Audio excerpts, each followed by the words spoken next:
home musician, you love making music, you love writing songs, recording songs, and because you're influenced by so many different styles of music, your music is a bit all over the place and you don't know quite what to put out into the world because you're not quite sure what you personally sound like.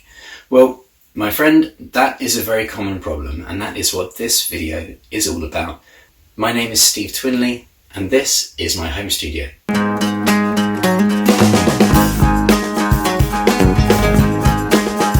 So when I was younger, my parents played music all the time. They constantly had records playing.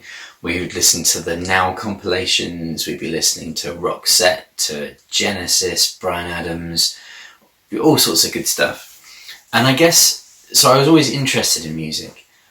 And then when I was 12, maybe 13, my friend Anthony gave me an advance copy of this album, which is still to this day one of my favourites. It's Green Day's Insomniac album, and it came out in '95. So it followed Dookie quite quickly.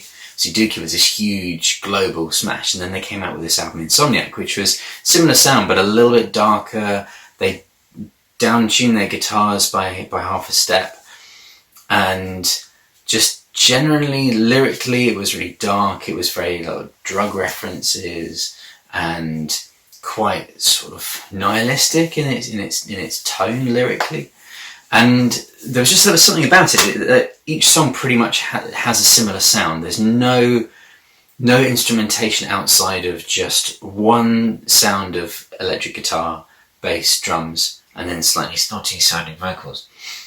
And there's nothing else to the album. They didn't have any of the orchestration of the later Green Day albums. And there's something about it that was so sort of singular and so kind of powerful. I listened to that album on repeat. It was on the tape. It had the whole album on side one, side A of the tape, and then the whole album again on side B. So I would just let it just loop round and round and round. And I listened to that album about 100 times, and I still know every single second of that album. And I taught myself to play every song. I just sat there playing along to that, and then I went back to Dookie, and then I was listening to a lot of Nirvana and Offspring and Oasis and things like that too. And I guess that it shaped my songwriting style initially, which is just very much based around 3 or 4 chords, power chords, quite easy to play, high energy, and I guess it's set me off on that musical path. You know, that everyone's got that one album that they listen to that just changes everything. And there have been several ones more recently that have done that for me as well. But Insomniac was the one that really got me just at the right time. And more recently I've been thinking about my writing style, because I still have that Green Day influence melodically, I guess, in a lot of the stuff that I do. And I find that a lot of the music that I make is very, very much influenced by what I've just been listening to. You know, if I listen to Tool, then I'll have a lot of ideas in weird time signatures. If I'm listening to the Cat Empire, then I want to do something a bit jazzy. If I'm listening to Idlewild, I want to do something a bit more folky and pay more attention to having more poetic lyrics and things. And the difficulty is that because it takes so long to write a song, you know, sometimes songs, you might be working on them for years before you finally record them. The difficulty is that if you listen to a lot of different types of music, then it's really hard to know what you actually want to sound like. And I'm sitting on an album at the moment that I finished recording a few months back, and I like it, but I'm not sure that it's representative of how I want to actually sound.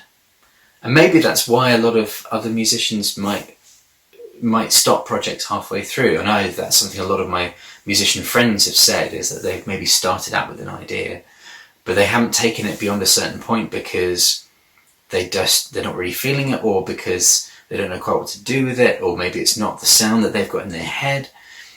And the tricky thing is that, you know, we've got all these ideas, but we don't necessarily know if they are truly us.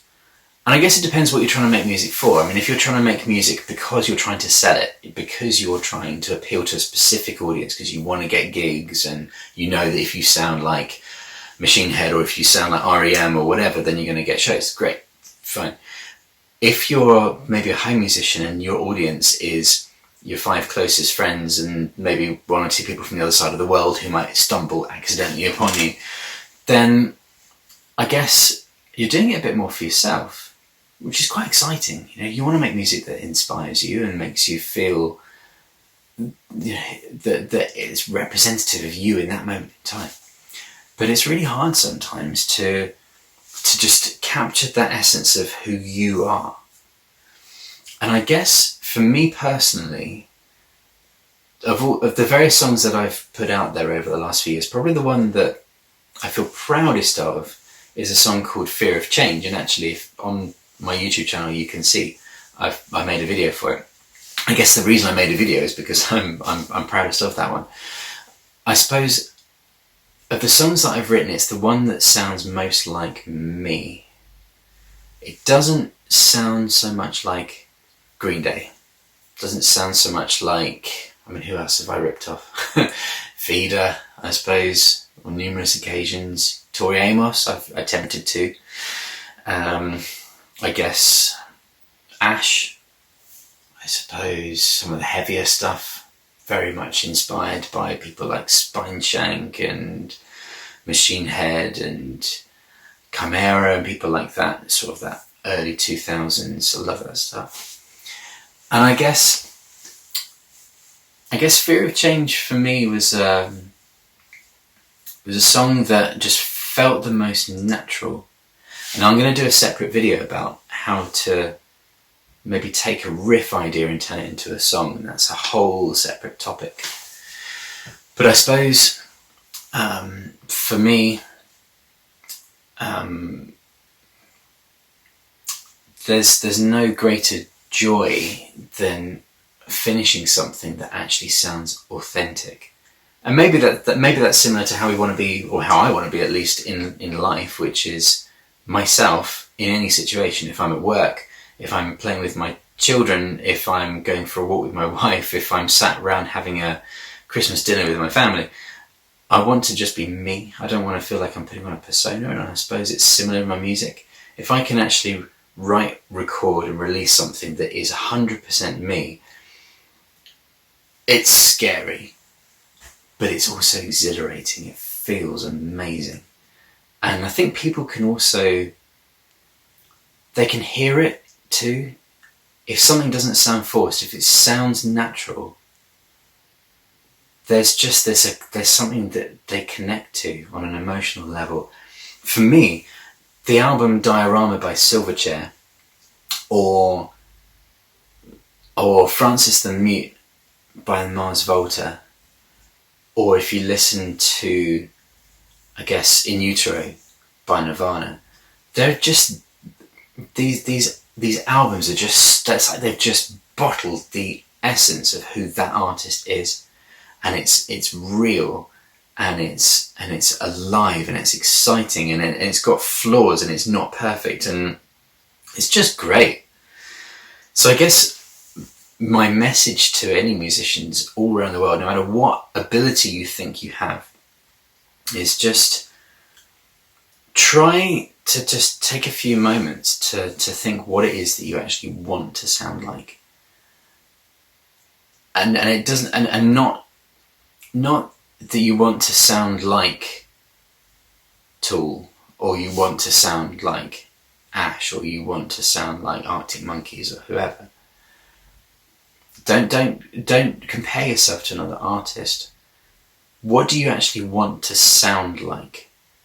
When somebody puts on your song, what experience could you possibly give them that they're not going to get from anyone else?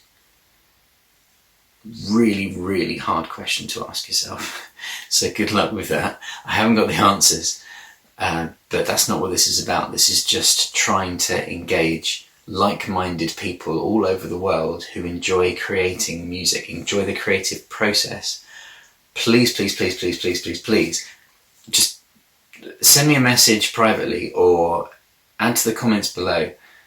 I think what the world needs at the moment more than ever is just a connectedness from creative people who want to put something good into the world, by whatever means they can. So if you are the type of person I've described, someone who enjoys creating but doesn't really know quite what to do with it, or doesn't quite know how to just get it over the line to the point you can actually put it out there, let's share ideas and let's see where it goes.